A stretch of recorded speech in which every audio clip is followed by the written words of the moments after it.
What is up, everyone? It is already the 15th.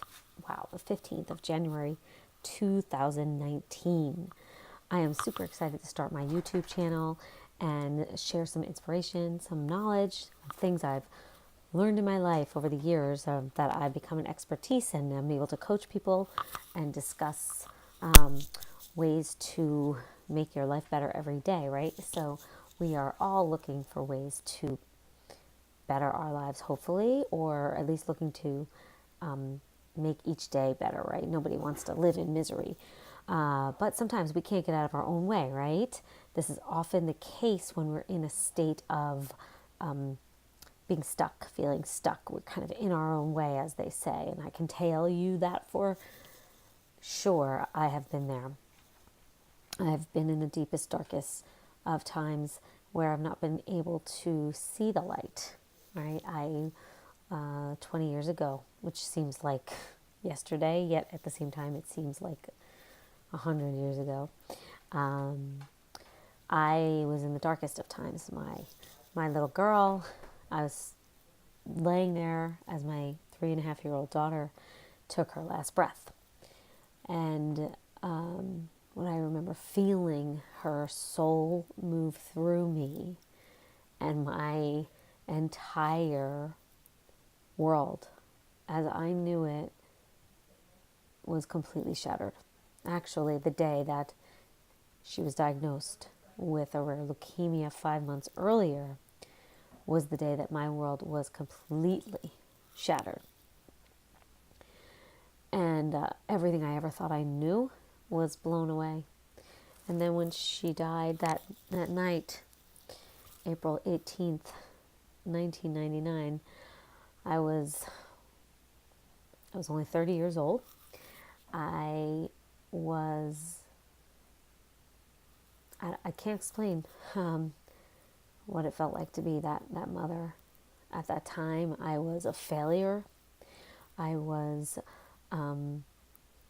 somebody who felt I failed my entire family, that I somehow did this. I was a guilt-ridden, that I somehow caused this. And I know now, of course, that's not true and that's not the case. However, that was, something that I was very caught up in for a long time. And I lay there helpless, beyond helpless, unable to, for sure unable to imagine getting out of the darkness of that, and unable to think I could ever have joy again in my life. And every single day that I woke up, because some days I thought, well, I'm just not gonna wake up, because my broken heart will take my life. I really thought, because I was so broken hearted and so sad, beyond sad, there's really no words, so beyond devastated, that I thought it wasn't possible that I would wake up, even though every single day I did get up. Every day I got up, and some days were harder than others, but I wanted to be better. I remember thinking, do I want to be bitter or do I want to be better, right? And every day I would say, I want to be better. I don't want to be bitter. I don't want to be better. I'm bitter. I want to be better. I don't want to feel sad. But I knew that sadness was part of this. There was the grief was beyond imaginable.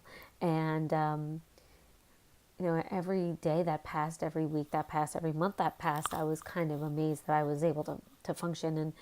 And I really was living for my living daughter. I have a son too. He was not here yet. But my living daughter was everything. She was everything.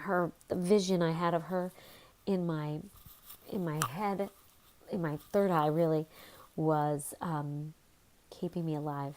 And if you've ever lost somebody so close, your own flesh and blood, especially as a parent never imagines losing a child. You can't imagine recovering from it. You can't. In fact, I I can say that it's been many, many, many years of recovery for me, many years of doing a lot of soul searching and like spiritual work. And if I had not done those things, I probably would actually not be here. I definitely was in the darkest of days, sometimes not wanting to live.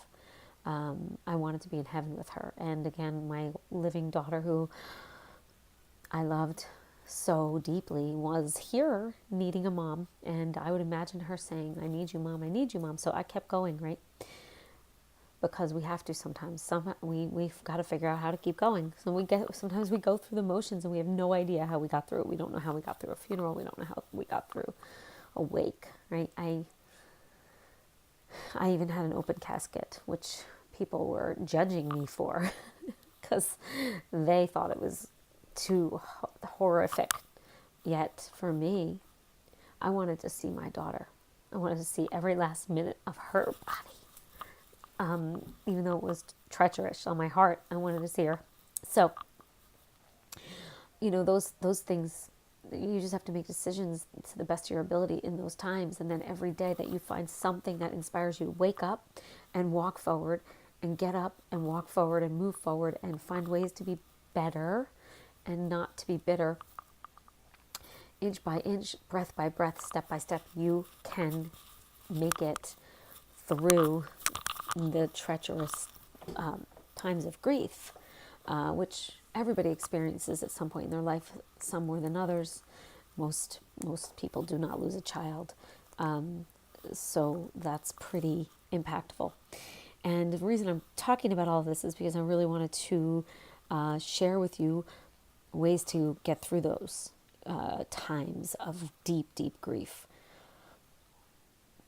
Lessons that I learned over the years were just abundant life lessons, just powerful, were like the greatest gifts of kindness that people did for us, and the compassion that people had for us, and things that just kind of overwhelmed me in a good way, because people were so kind and loving and giving. It just gave back to my broken heart so much that I was able to feel gratitude. So I was able to feel so deeply into that gratitude that it literally held me up.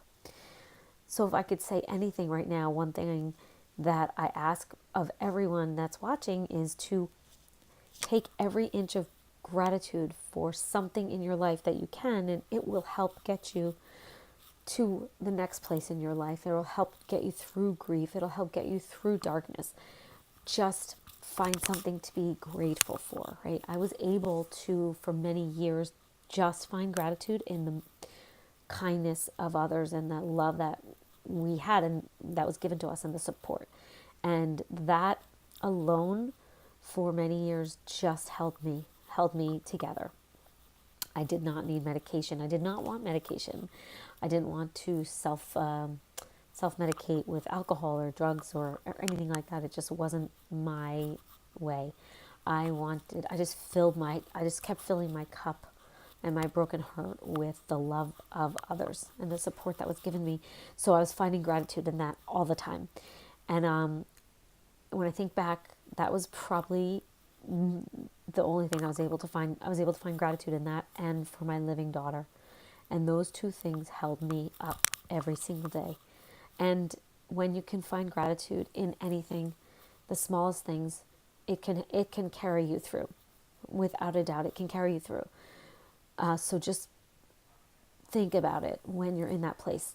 Find the space of something that is feeding your heart and feeding your soul, and feel into it and be grateful, guys, because gratitude changes everything. As soon as you can connect with gratitude, you can start to come out of your darkness. One of my absolute favorite quotes is, "The struggle ends when gratitude begins." So I want to leave you with that, because I want you to start thinking about gratitude. And please do me a favor, help me start this YouTube channel. Click on subscribe, click on the little bell, and you'll be notified when I make a new video. I'm committed to making 3 videos a week at least, if not every day. We will see. This is new for me, but I've been excited to start sharing my journey so that my journey maybe can help your journey. And I'd love you to share your stories with me. Put in the comment box where you're coming from. Put in the comment box anything that you can find in your heart right now to be grateful for. Type it out, affirm it, be grateful for it. And guys, have an awesome night. It's nighttime here where I am. So wherever you are in the world, have an amazing day, night, evening, and I will see you again soon. Ciao for now.